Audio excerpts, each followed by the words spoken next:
ఈ ఖమ్మం జిల్లాకు రావడం జరిగింది. దాదాపుగా ఈ 18 సంవత్సరాలలో ఏ రోజు ఎప్పుడొచ్చినా ఎట్లొచ్చినా ఎంత కష్టాలలో వచ్చినా ఖమ్మం జిల్లా యువకులు మా మిత్రులు వేలాది మంది వచ్చి ఇక్కడికి అండగా నిలబడి మీ గుండెల్లో పెట్టి చూసుకుంటున్నందుకు మీకందరికీ మనస్ఫూర్తిగా ధన్యవాదాలు మిత్రులారా. నాకు మీకు రక్త సంబంధం లేకపోయినా మీ రక్తాన్ని చెమటగా మార్చి కాంగ్రెస్ పార్టీ జెండాను మీ భుజాల మీద మోసి మొన్న జరిగిన శాసనసభ ఎన్నికల్లో 10లో 9 అసెంబ్లీలు గెలిపించి ఈనాడు ఇందిరమ్మ రాజ్యం కాంగ్రెస్ ప్రభుత్వాన్ని ఖమ్మం జిల్లాలో ఉండే కార్యకర్తలు ఏర్పాటు చేసిండ్రు. వారికి మనస్ఫూర్తిగా నేను ధన్యవాదాలు తెలియజేయదలుచుకున్న మిత్రులారా, సూర్యుడు ఎట్లయితే తూర్పున ఉదయించి ప్రపంచానికి వెలుగునిస్తాడో తెలంగాణకు కూడా భద్రాచలం, మనుగూరు, ఖమ్మం జిల్లా ప్రాంతం తూర్పునే ఉంటుంది.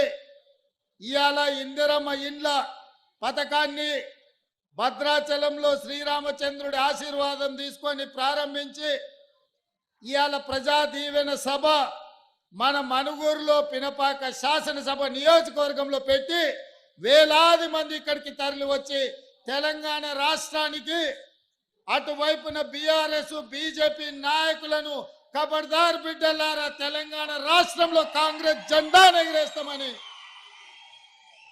మీరందరు ఇక్కడికి వచ్చినందుకు మనస్ఫూర్తిగా అభినందిస్తున్నా. మిత్రులారా, మీరు ఆలోచన చేయండి. ఆనాడు కష్టాలలో ఉన్నప్పుడు కార్యకర్తల మీద అక్రమ కేసులు పెడుతున్నప్పుడు కాంగ్రెస్ అభిమానులు జైళ్లలో మగ్గుతున్నప్పుడు పార్టీ నాయకులు భయపడి ఇళ్లలో దాక్కున్నప్పుడు కార్యకర్తలే ధైర్యం చేసి కట్టె చేత బట్టి కాంగ్రెస్ జెండాను మోసి రాబోయే ఎన్నికల్లో కాంగ్రెస్ ను అధికారంలోకి తెస్తామని కొట్లాడింది. ఇవాళ అధికారం తెచ్చింది, అధికారం నిలబెట్టింది మీరే అని చెప్పి నేను ఈ సందర్భంగా చెప్పదలుచుకున్నా. మిత్రులారా, సెప్టెంబర్ 17, 2023 నాడు శ్రీమతి సోనియా గాంధీ గారు రంగారెడ్డి జిల్లా తుక్కుగూడలో రాజీవ్ గాంధీ ప్రాంగణంలో 6 గ్యారెంటీలను తెలంగాణ సమాజానికి అభయహస్త రూపంలో మాటిచ్చింది. సోనియా గాంధీ గారు, గాంధీ కుటుంబం అంటే మాట ఇస్తే మాట తప్పని మడమ తిప్పని నాయకురాలు ఎవరైనా ఈ దేశంలో ఉన్నారు అంటే అది శ్రీమతి సోనియా గాంధీ గారు అని చెప్పి నేను చెప్పదలుచుకున్నా. 2004లో ఆనాడు శ్రీమతి సోనియా గాంధీ గారు కరీంనగర్ జిల్లాలో తెలంగాణ ప్రజలకు మాట ఇచ్చింది. 60 సంవత్సరాల ఆకాంక్ష, వందలాది మంది విద్యార్థుల ఆత్మ బలిదానం, మరీ ముఖ్యంగా 69 తెలంగాణ ఉద్యమం ఈ ఖమ్మం గడ్డ మీదనే పురుడు పోసుకున్నది.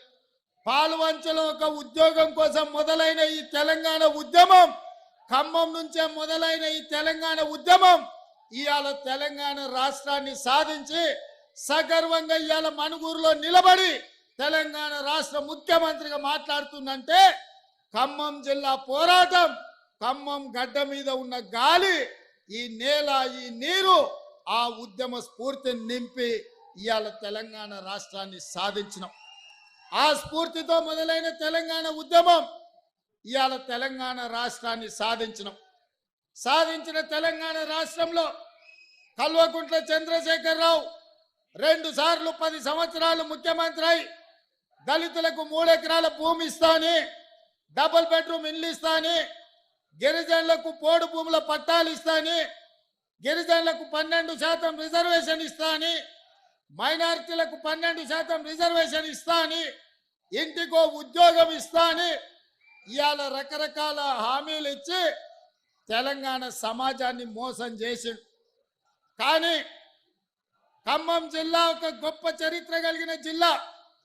2014 కానీ 2018 కానీ 2023 కానీ ఏ ఎన్నికల్లో బీఆర్ఎస్ పార్టీని నమ్మలేదు, ఈ గడ్డ మీద గెలవనియలేదు. బీఆర్ఎస్ ను గడిచిన 3 ఎన్నికల్లో 100 మీటర్ల గోతి తీసి పాతి పెట్టిన జిల్లా ఏదైనా ఉందంటే ఉమ్మడి ఖమ్మం జిల్లా.